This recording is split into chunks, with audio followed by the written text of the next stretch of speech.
اللہ رب العزت کی توفیق سے اور اس کی مدد و نصرت سے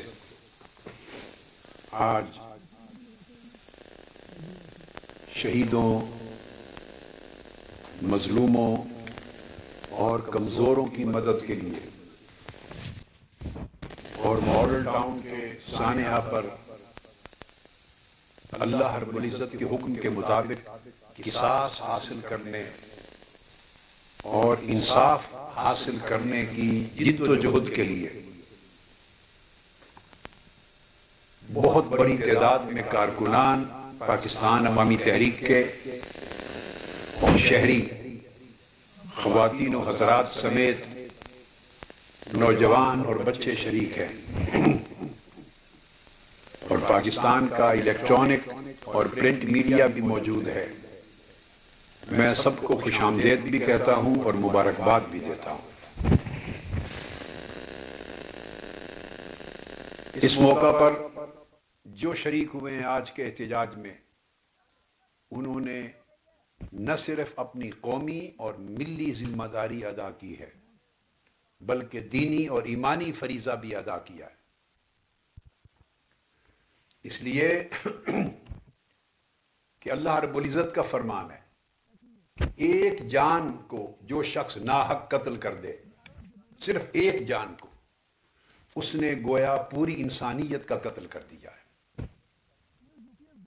یہاں واضح طور پر 17 جون کو ریاستی دہشت گردی ہوئی ہے۔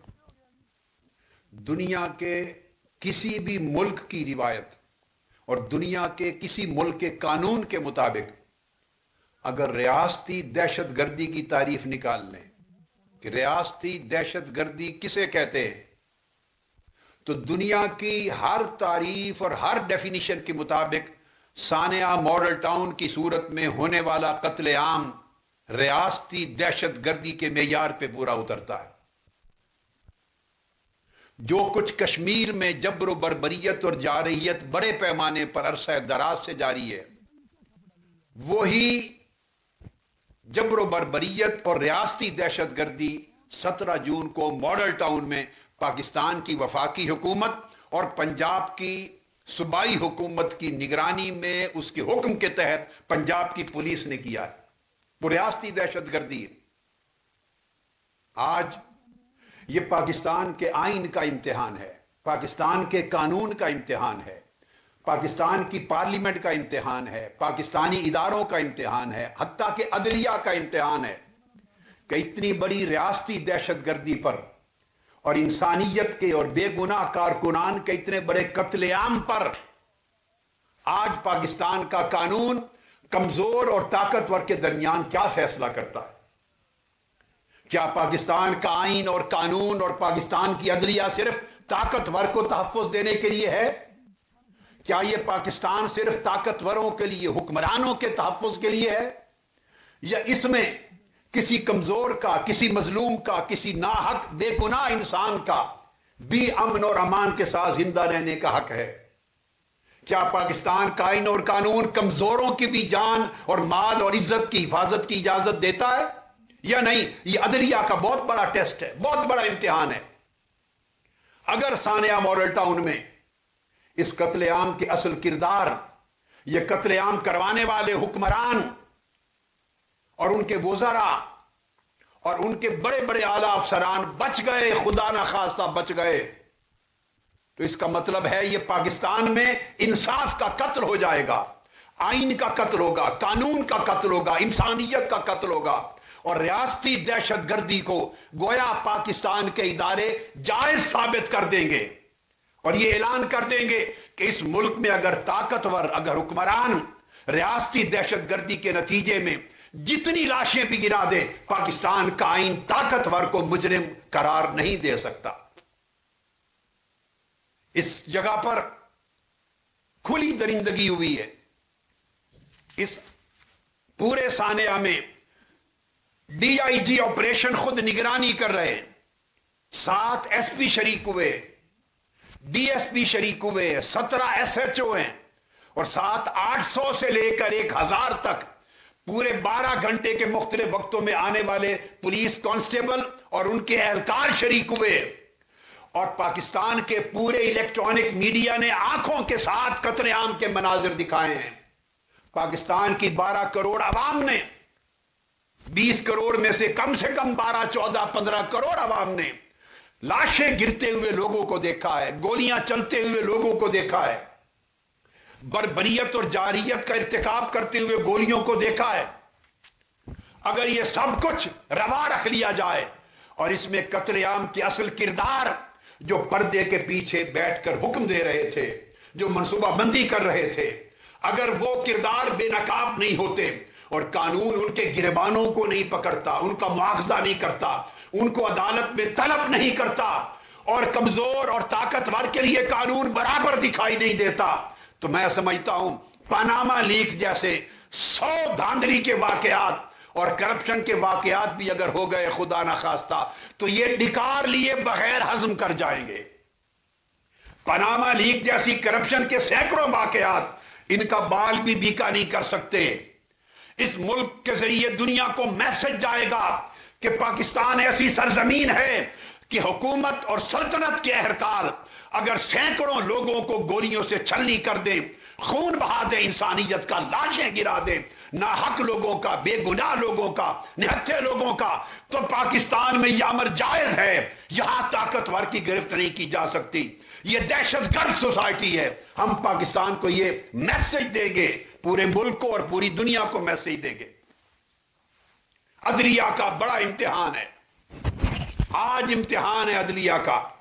میں بتانا چاہتا ہوں عدلیہ کو، قانون کے رکھوالوں کو، کہ اللہ رب العزت نے فرمایا کہ قیامت کے دن سب سے پہلا فاصلہ وہاں بھی ایک عدلیہ ہوگی، قیامت کے دن بھی عدالت ہوگی اللہ رب العزت کی۔ اور فرمایا متفق علیہ حدیث ہے بخاری مسلم کی، حضرت عبداللہ ابن مسعود سے، اول ما یقضی بین الناس یوم القیامت فی الدماء، نمازوں کا بعد میں پوچھا جائے گا، روزے کا بعد میں، حج کا بعد میں، زکوٰۃ کا بعد میں، تمام اعمال کا حساب و کتاب بعد میں ہوگا۔ بخاری مسلم کی متفق علیہ حدیث، آقا علیہ السلام نے فرمایا سب سے پہلا مقدمہ اللہ کی عدالت میں قیامت کے دن قتل کا، ناگناہ کے خون بہانے کا پیش ہوگا۔ اگر گولی چلی ہے، تلوار چلی ہے، ناحق خون بہا ہے، سب سے پہلا مقدمہ اللہ کے حضور یہ پیش ہوگا۔ یہ ایک معیار دیا گیا ہے، قیامت کے دن کا معیار۔ ہم سب میں سے جس نے یہ ایمان رکھا ہے کہ اسے مرنا ہے، وہ اللہ کے حضور عدل اور انصاف کے اس قیامت کے معیار کو سامنے رکھے۔ آقا علیہ السلام نے فرمایا اگر ساری دنیا کو میں تباہ کر دوں، ہلاک کر دوں، گرا کے ختم کر دوں تو یہ کام میرے لیے آسان ہے، مگر ایک ناحق شخص کا خون بہنا، اس کی جان کا جانا، یہ مشکل اور زیادہ وزنی کام ہے۔ پوری دنیا کی تباہی ہو جائے کسی زلزلے میں، کسی آفت میں، یہ ہلکا کام ہے، مگر ناحق انسان کی جان لینا، تلف ہونا، اس کا خون بہنا، اس سے زیادہ مشکل ہے۔ میں عدلیہ کو بتانا چاہتا ہوں، انصاف کے رکھوالوں کو بتانا چاہتا ہوں، پاکستان میں انصاف فراہم کرنے والوں کی ذمہ داری جن پر ہے ان کو بتانا چاہتا ہوں۔ حضور علیہ السلام نے فرمایا اگر ایک غیر مسلم کو بھی قتل کر دے ناحق تو فرمایا اللہ نے اس پر جنت کو حرام کر دیا ہے۔ 500 سال تک بھی، 500 سال کے فاصلے تک بھی اگر جنت کی خوشبو سونگھی جا سکتی ہے تو قتل کرنے والا اور قتل میں معاونت کرنے والا اور قاتل کو بچانے والا، یہ سارے لوگ 500 سال کی مسافت تک بھی جنت کی خوشبو نہیں سونگیں گے۔ حرم اللہ علیہ الجنہ، ان پر اللہ نے جنت کو حرام کر دیا ہے۔ اگر ہمارا ایمان ہے قرآن پر، ہمارا ایمان ہے حدیث رسول پر، ہمارا ایمان ہے فرمان مصطفیٰ پر، ہمارا ایمان ہے موت پر، ہمارا ایمان ہے قیامت اور آخرت اور حساب و کتاب پر، تو ہمیں غور کرنا ہوگا کہ قاتل پر جنت حرام ہے۔ اور صحابہ کرام نے پوچھا، حضور علیہ السلام کا زمانہ ہے، آپ سے پوچھا گیا، صحابہ کرام سے پوچھا گیا، تابعین نے پوچھا کہ کیا قاتل اگر توبہ کر لے، بعد میں توبہ کر لے، اللہ سے معافی مانگ لے، حج کر لے، عمرہ کر لے، توبہ کر لے، تو کیا پھر معاف ہو جائے گا؟ فرمایا تم نے قرآن نہیں پڑھا کہ ہر گناہ معاف ہو سکتا ہے مگر قتل معاف نہیں ہوگا۔ قتل کرنے والا خدا کے عذاب کو بھگتے گا، جہنم میں جائے گا۔ قتل پر توبہ کر کے بھی معافی نہیں ہے۔ عدلیہ کی ذمہ داری کیا ہے؟ عدلیہ ہم جنگ لڑ رہے ہیں انصاف کے لیے، مظلوموں کا سر بلند کرنے کے لیے، مظلوموں کے خون کا بدلہ قصاص لینے کے لیے، اس ملک میں غریبوں کمزوروں کے ساتھ کھڑے ہونے کے لیے اپنا فریضہ ادا کر رہے ہیں، مرتے دم تک فریضہ ادا کریں گے۔ مگر ہم توقع کرتے ہیں کہ جن کے ہاتھ میں یہ فیصلہ ہے، ہم فیصلہ لکھ نہیں سکتے، ہم نے 56 شہادتیں دے دی ہیں، سارا ریکارڈ دے دیا ہے، ہم نے سب کچھ ایگزیبٹ کرا دیا ہے۔ اب آگے مرحلہ آ گیا ہے کہ کون طلب ہوتا ہے، کس پر فرض جرم عائد ہوتی ہے، کون ماڈل ٹاؤن کے قتل عام کا ذمہ دار ٹھہرایا جاتا ہے اور کون نہیں۔ اگر بکریوں کو ذمہ دار ٹھہرا دیا گیا اور بکریوں کی ماں کو چھوڑ دیا گیا، اگر کارندے ذمہ دار ٹھہرا دیے گئے اور کارندوں کو حکم دینے والے چھوڑ دیے گئے، اگر قتل عام کرنے کے لیے گولیاں چلانے والے، 1000 کا دعویٰ بولنے والے، اگر ان میں سے چند بندے، بچے بچوگڑے، ملازم، نوکر، غلام، اگر انہیں ذمہ دار ٹھہرا دیا گیا اور انہیں قتل عام کرنے، دہشت گردی کرنے پر بھیجنے والے، منصوبہ بندی کرنے والے، پیچھے بیٹھ کر اطلاع لینے والے، رپورٹ لینے والے اور آج تک ان کو تحفظ دینے والے، انہیں ملک سے باہر بھجوا کر فرار کرا دینے والے، انہیں اعلیٰ منصبوں پر بٹھانے والے اور انہیں قانون کی گرفت سے بچا کے رکھنے والے، اگر یہ ظالم جن کا کردار یزید اور ابن زیاد کا کردار ہے یہ بچ گئے تو پھر قانون قتل ہوگا، قانون قتل ہوگا، انصاف قتل ہوگا، انسانیت قتل ہوگی اور پاکستانی معاشرہ قتل ہوگا۔ حضور علیہ السلام نے جج کے لیے فرمایا عدلیہ کی ذمہ داری کیا ہے؟ فرمایا جج 3 قسموں کے ہیں، 2 قسموں کے جج جہنم میں، دوزخ میں جائیں گے، 1 قسم کے جج جنت میں جائیں گے۔ حضرت بریدہ نے روایت کیا، آقا علیہ السلام کے فرمان کو حدیث سے صحیح ہے، فرمایا 2 قسموں کے جج دوزخ میں جائیں گے، 1 قسم کا جج جنت میں جائے گا۔ پوچھا گیا یا رسول اللہ وہ جہنم میں جانے والے جج کون ہیں؟ فرمایا ایک وہ جج جس نے حق کے خلاف فیصلہ کیا، جو اصل ملزم تھا اسے ملزم نہ ٹھہرایا، مجرم کو مجرم نہ ٹھہرایا، مظلوم اور کمزور کو فیصلہ حق پر مبنی نہ دیا، جس نے حق کے خلاف فیصلہ کیا۔ فرمایا فعلم ذاک فذاک فی النار، جان لے کہ وہ جج دوزخ میں جائے گا۔ اور دوسرا وہ شخص دوزخ میں جائے گا جس نے لوگوں کے حقوق تلف کیے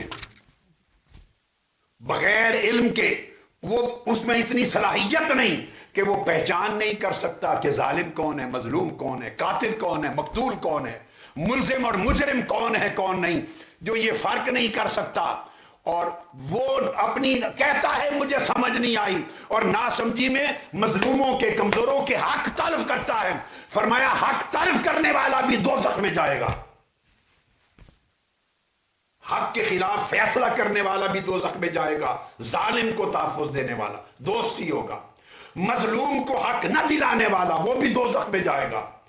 اور فرمایا صرف 1 قسموں کے جج ہیں، ایک جج وہ جنت میں جائے گا جس نے بے خوف و خطر، طاقتور سے ڈرے بغیر، مفادات کو بے پرواہ ہو کر ان سے، جس نے حق کے مطابق فیصلہ کیا، خواہ بڑے سے بڑے طاقتور کے خلاف کیوں نہ ہو، صرف اللہ سے ڈرے اور طاقتور کسی سے نہ ڈرے، وہ جنت میں جائے گا۔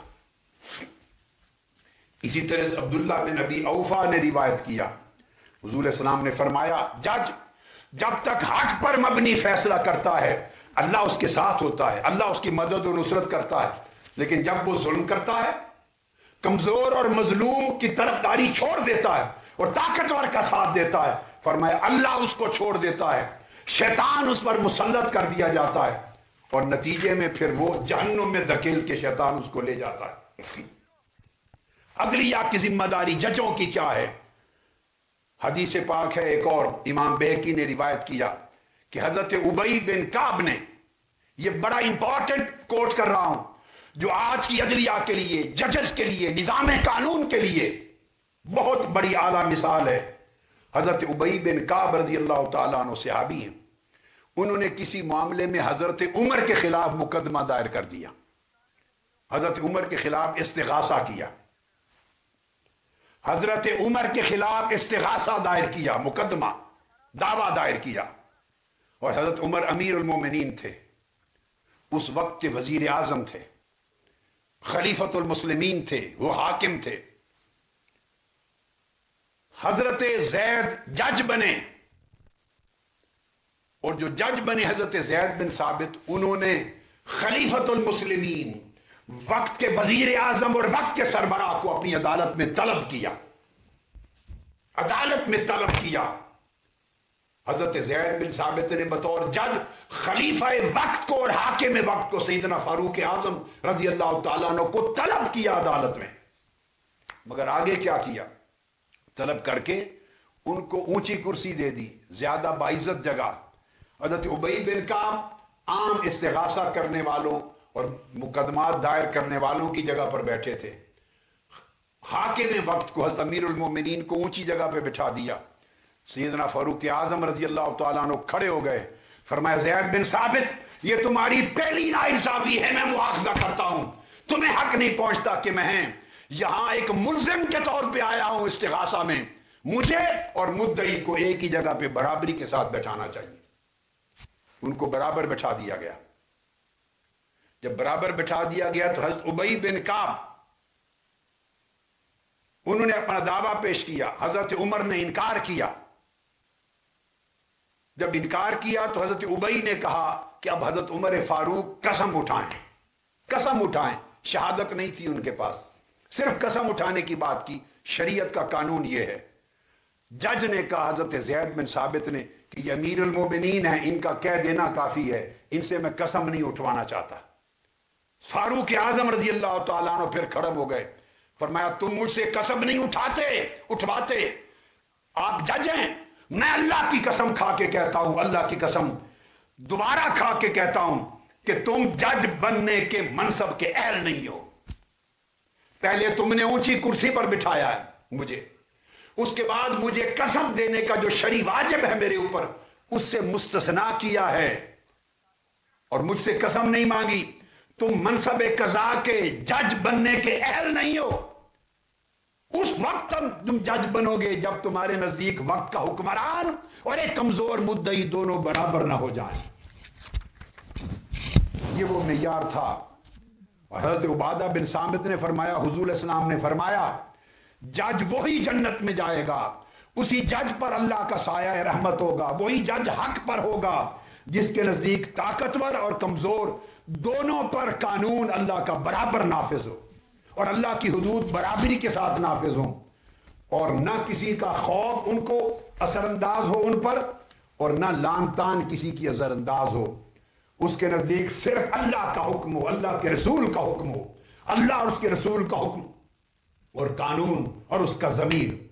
اب ساری دنیا نے دیکھا ہے کہ اتنا بڑا لشکر پولیس کا آیا جس کو ڈی آئی جی ہیڈ کرے، جس کو 7 ایس ایس پی ہیڈ کرے، جس کو 17 ایس ایچ او ہیڈ کریں، ڈی ایس پی ہیڈ کریں، اور جس میں سینکڑوں کی تعداد میں پورا لشکر اہلکاروں کا، اور بڑے بندے ڈائریکٹ گولیاں لگائے اور لاشیں گرائے۔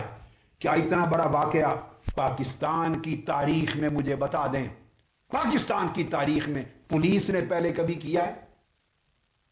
ایک واقعہ بتا دیں، پنجاب میں بتا دیں، سندھ میں بتا دیں، کے پی کے میں بتا دیں، بلوچستان میں بتا دیں، 60 سال کی 70 سال کی تاریخ میں بتا دیں کسی صوبے کی پولیس نے بیریئر ہٹانے کے نام پر، مجمع منتشر کرنے کے نام پر، اور یہ مجمع آپ کے بال ڈوڑ کا نہیں ہے، بندہ ہی کوئی نہیں تھا، مجمع کیا، تم نے آ کر ٹیئر گیس آنسو گرائے، حملہ کیا تو ٹی وی کی خبروں سے لوگ دوڑ دوڑ کے وہاں پہنچے گھر کا دفاع کرنے کے لیے۔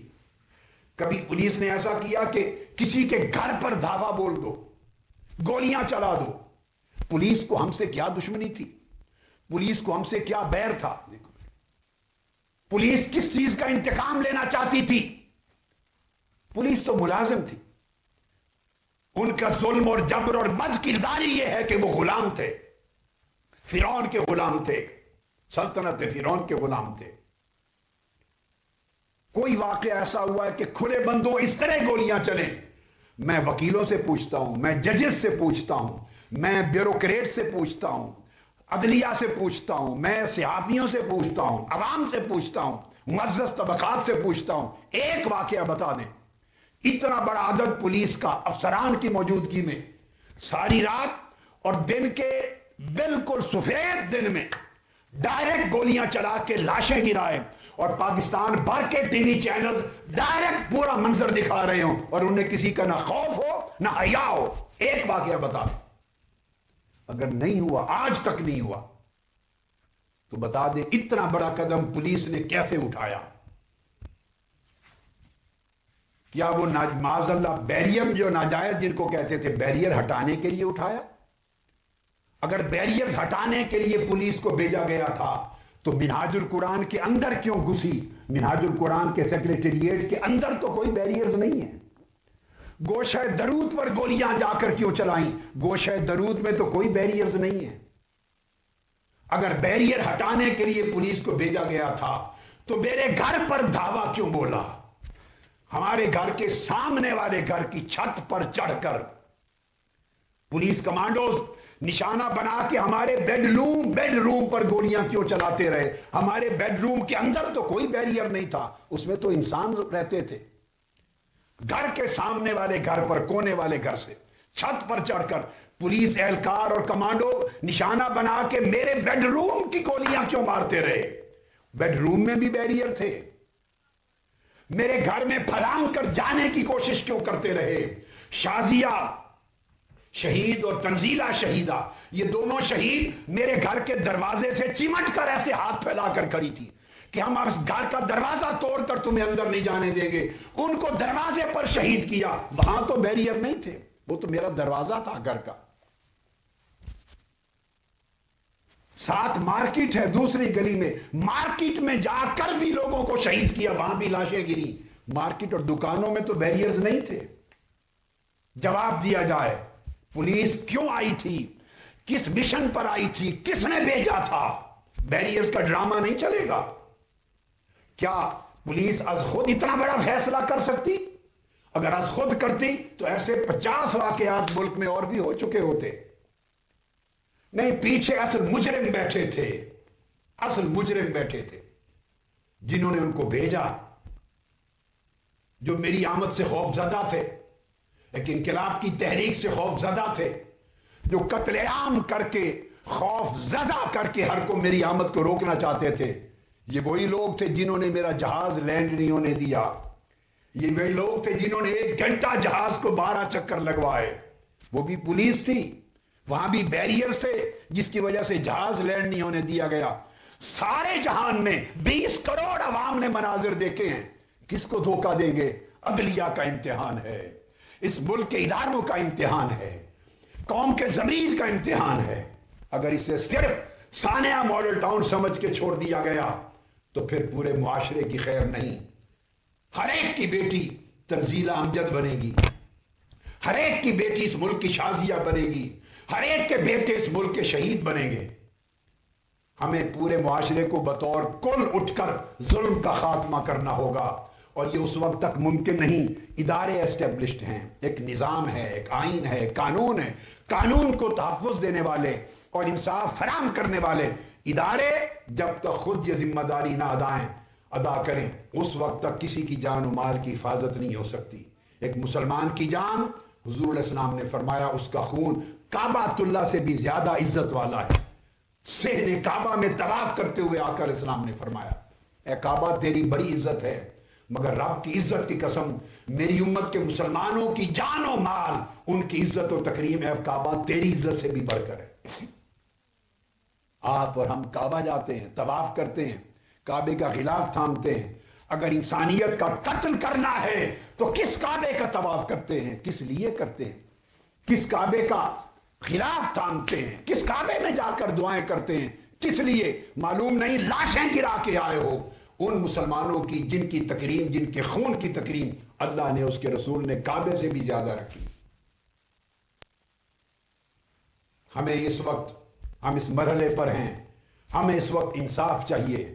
ہم انصاف اور قصاص کے اصول کی جنگ جاری رکھیں گے اپنی موت تک، اور ہم دیکھیں گے ہم نے قصاص کی تحریک چلائی، ایک مرحلہ ہوا، میں بتا رہا ہوں 2 مرحلے باقی ہیں، دوسرا مرحلہ بھی باقی ہے، تیسرا مرحلہ بھی باقی ہے۔ ہمیں مجبور نہ کرے، کیا کرے اگر نہتے مظلوم مایوس ہو کر قرآن کے دیے ہوئے قانون کے نفاذ نہ ہونے سے، مایوس ہو کر آئین کے نفاذ کے نہ ہونے سے، مایوس ہو کر قانون کے ذریعے انصاف نہ ملنے سے، اداروں سے انصاف نہ ملنے سے مایوس ہو کر اگر انہوں نے قانون کو ہاتھ میں لینے کا فیصلہ کر دیا اور فیصلہ کر دیا کہ ہم قصاص خود لیں گے، خود انتقام لیں گے۔ آپ اسی ملک میں رہتے ہیں، آپ کے بچے اس ملک میں رہتے ہیں، اگر مظلوموں کے شہیدوں کے بچے انصاف لینے کے لیے خود نکل آئے تو تم میں سے کوئی نہیں بچے گا، تم اس دھرتی پر چلنے پھرنے کے قابل نہیں رہو گے۔ مجبور نہ کرو کہ مظلوم اور کمزور انصاف لینے کے لیے خود باہر نکل آئے، مجبور نہ کرو۔ ہم پرامن ہیں، ہم امن کی حدوں کو پھلانگنا نہیں چاہتے، ہم دہشت گردی کی طرف نہیں جانا چاہتے۔ میں نے عمر بھر دہشت گردی کی مذمت کی ہے، دہشت گردی کے فکر کو رد کیا ہے، اس معاشرے کو دہشت گردی سے پاک کرنے پر محنت کی ہے، مگر مظلوم پریشان ہیں۔ میں کب تک ان کو تھاموں گا؟ کب تک ان کے جذبات کو قابو کروں گا؟ ہماری تحریک کب تک ان کو روکے گی؟ لوگ جب مایوس ہو جائیں گے کہ یہاں طاقتور کی کوئی گرفت اور مواخذہ نہیں، تو پھر قانون کو ہاتھ میں لے کر خود فیصلے کرنے لگیں گے۔ اللہ نہ کرے کہ ایسا دن آئے، میں نہیں چاہتا۔ اگر ایسا دن خدا نہ خواستہ آ گیا تو کسی کی خیر نہیں ہے، نہ کوئی وزیر بچے گا، نہ ایم این اے بچے گا، نہ ایم پی اے بچے گا، نہ کوئی سرکاری ریاستی بدماش بچے گا، کوئی بدماش نہیں بچے گا، خواہ وہ وزیر اعظم ہو، وہ وزیر اعلیٰ ہو، وہ وزیر ہو، وفاقی ہو یا صوبائی، جو دہشت گردی کرنے والا بدماش کوئی نہیں بچے گا۔ ان کارکنوں میں اور مظلوموں کی اولادوں میں ایسی کمزوری نہیں ہے، ان کے ہاتھ شل نہیں ہیں، مفلوج نہیں ہیں۔ وہ اگر خود بدلہ لینے پر آئیں تو وہ چن چن کر بدلہ لے سکتے ہیں، تمہارا وہ حشر کر سکتے ہیں جو تم نے ماڈل ٹاؤن میں ان کا کیا، مظلوموں کے باپوں کا، ان کی ماؤں کا، ان کی بہنوں کا، ان کے بھائیوں کا حشر کیا۔ ہم صرف انصاف مانگتے ہیں، ہم قصاص مانگتے ہیں، ہم پرامن ہیں، پرامن رہنا چاہتے ہیں، اس ملک کو امن دینا چاہتے ہیں، اور امن تبھی ہوگا جب انصاف ہوگا۔ جب انصاف قتل کر دیا جائے تو ملک میں امن کی ضمانت نہیں ہو سکتی۔ انہوں نے جسٹس باقر نقوی کمیشن کی رپورٹ دبا دی۔ اگر آپ بے گناہ ہیں تو کمیشن کی رپورٹ کیوں دبائی ہے، جو کمیشن آپ نے خود بنایا تھا، اور ہم اس میں اپیئر بھی نہیں ہوئے تھے۔ یک طرفہ رپورٹ ہے، آپ اپیئر ہوئے، آپ کے وزیر اپیئر ہوئے، رانا ثناء اللہ صاحب نے بیان الفی دیا، ڈاکٹر توقیر شاہ صاحب نے بیان الفی دیا، جا کر آپ کے سینئر پولیس افسران نے بیان الفی دیا، آپ لوگ اپیئر ہوئے، ہم گئے ہی نہیں۔ یک طرفہ رپورٹ آئی، اس یک طرفہ رپورٹ نے بھی آپ کو قتل عام کا ذمہ دار ٹھہرایا۔ آپ میں جرأت نہیں ہے کہ حق پر مبنی کمیشن کی رپورٹ شائع کر دے۔ جسٹس قاضی عیسیٰ کی رپورٹ بلوچستان میں حکومت، وفاقی حکومت نہیں چاہتی تھی، دباؤ ڈالا، نہیں چاہتی تھی کہ شائع ہو، مگر سپریم کورٹ نے انٹرفیئر کیا اور وہ رپورٹ شائع ہو گئی۔ سپریم کورٹ یہاں بھی سو موٹو نوٹس لے سکتی تھی، سپریم کورٹ یہاں بھی انٹرفیئر کر سکتی ہے۔ ہم ہائی کورٹ میں گئے ہیں، ایک درخواست مسترد ہو گئی ہے، دوسری درخواست فیصلے کے لیے منتظر پڑی ہے۔ ہماری رپورٹ اعلیٰ عدلیہ میں بھی جا کے شائع نہیں ہوتی، اور کوئٹہ کمیشن کی رپورٹ سپریم کورٹ نے ڈائریکٹ شائع کروا دی آرڈر کر کے۔ کیا اس ملک میں 2 پیمانے ہیں عدل کے؟ کیا اس ملک میں 2 معیار ہیں عدل کے؟ مگر جسٹس قاضی عیسیٰ کمیشن رپورٹ نے وہی کچھ کہہ دیا جو میں عرصہ دراز سے کہہ رہا تھا۔ یہ دہشت گردوں کے ساتھ ان کے تانے بانے ملتے ہیں۔ پھر انہوں نے جی آئی ٹی بنائی، وہ جی آئی ٹی جو بنائی 17 جون کے واقعہ پر، 21 جون کو بنائی، یہ بات سننے والی ہے، صرف چوتھے دن جے آئی ٹی بنائی، اگلے دن جسٹس باقر نقوی کمیشن بنایا جس کی رپورٹ آج تک نہیں شائع ہونی دی، اور 3 دن کے بعد چوتھے دن 21 جون کو ایک جے آئی ٹی بنائی ماڈل ٹاؤن کے سانحہ پر، اس جے آئی ٹی کو ختم کر دیا گیا. یہ بات قوم کو بتانا چاہتا ہوں. اس جے آئی ٹی کو ختم کر دیا گیا. اس نے جون سے اگست تک اپنی تحقیقات کی. اس کے بعض ممبران نے لکھا کہ بڑے بڑے قتل کے ذمہ دار جے آئی ٹی میں اپیئر نہیں ہوئے، پولیس کے اعلیٰ افسران اپیئر نہیں ہوئے، پولیس کے افسران اور حکومت نے ہمیں پوری معلومات فراہم نہیں کی، اور وہ ہماری ایف آئی آر پہ نہیں تھی. ہماری ایف آئی آر تو اسلام آباد دھرنے کے بعد جا کے رجسٹر ہوئی ہے. اسلام آباد کے دھرنے پر اگست میں رجسٹر ہوئی ہے. اگست میں یہ جے آئی ٹی 21 جون کو بنی تھی پولیس کی سرکاری ایف آئی آر پر. ایف آئی آر بھی سرکاری، پولیس کی سرکاری ایف آئی آر پر جے آئی ٹی بنی. ہمارا تو ابھی مقدمہ رجسٹر نہیں ہو رہا تھا. یہ دھرنے سے بھی پہلے کی واقعہ ماڈل ٹاؤن کے 3 دن بعد چوتھے دن جے آئی ٹی بنی. اس سرکاری ایف آئی آر کے اوپر جے آئی ٹی نے کہا کہ یہ کویسچنیبل ہے، کریڈیبل انفارمیشنز ہمیں فراہم نہیں کی جا رہی، یہ کویش کیے جانے کے قابل ہے، اس ایف آئی آر کو کویش کر دینا چاہیے، منسوخ کر دینا چاہیے.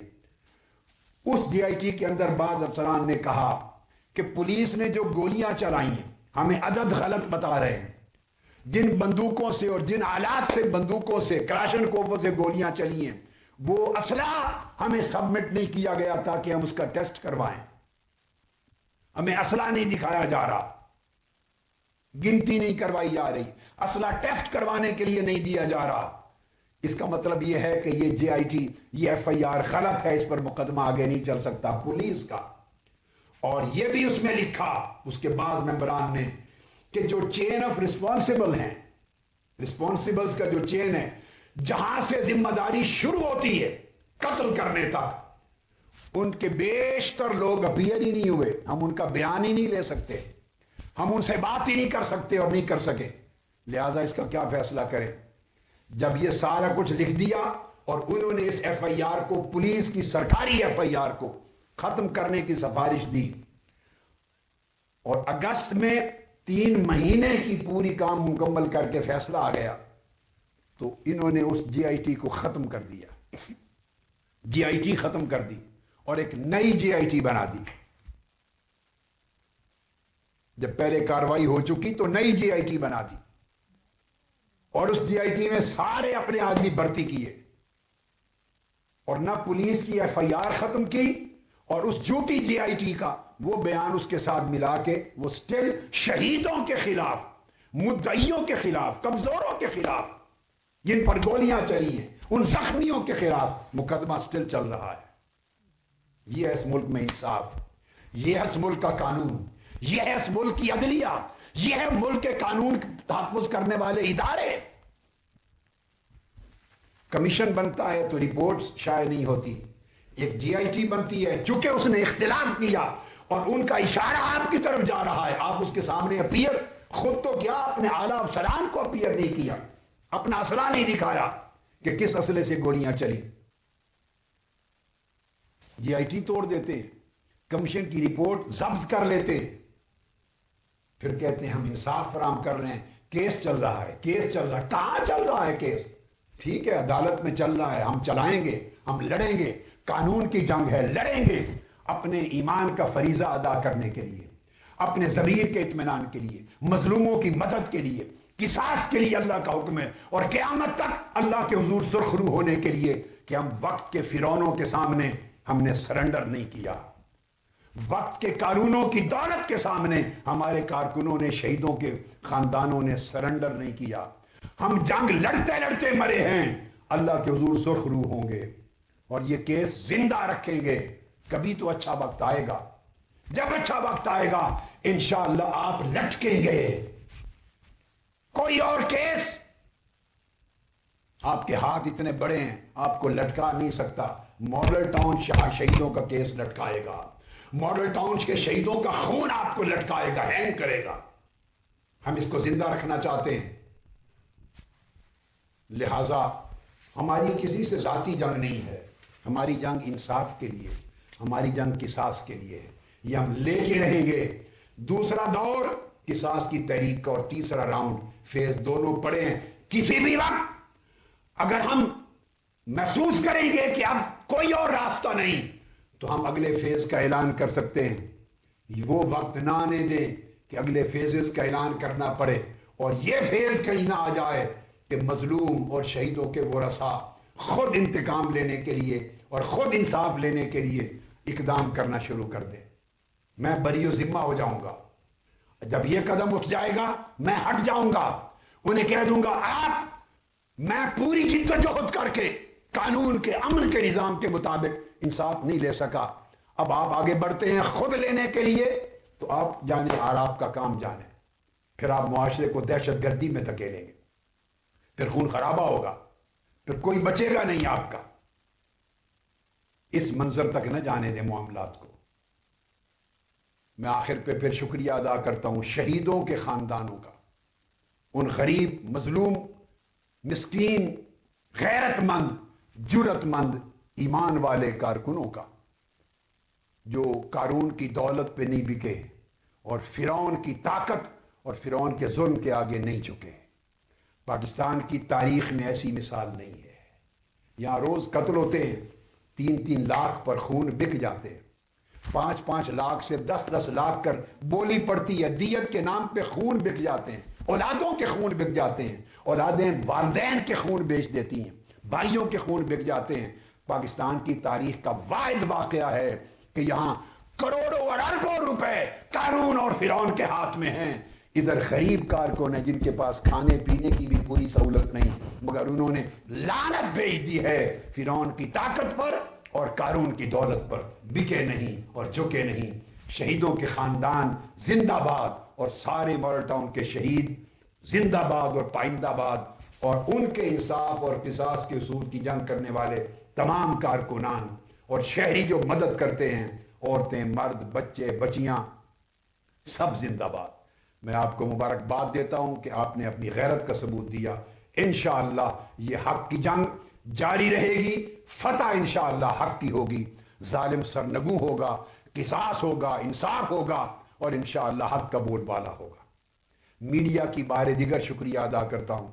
اللہ پاک، انہوں نے 17 جون کی رات بھی حق ادا کیا تھا اور آج تک حق کے لیے ہمارے ساتھ کھڑے ہیں۔ اللہ انہیں، ان کے انسٹیٹیوشنز کو، ان کے مالکان کو، ان انتظامیہ کو اپنے حفظ و امان میں رکھے، برکت دے، مدد و نصرت فرمائے، اور تمام بہنوں، بھائیوں کو، جوانوں کو، یوتھ کے جوان، طلباء، طالبات، ہمارے مرد، عورتیں، بزرگ، کارکنان اور شہری جو شریک ہوئے ہیں، سب کو مبارکباد بھی ہے اور میری دعائیں بھی ہیں ان سب کے لیے۔ اللہ پاک پاکستان کو سلامت رکھے۔ پاکستان زندہ باد، پاکستان پائندہ اور زندہ باد۔ والسلام علیکم ورحمۃ اللہ وبرکاتہ۔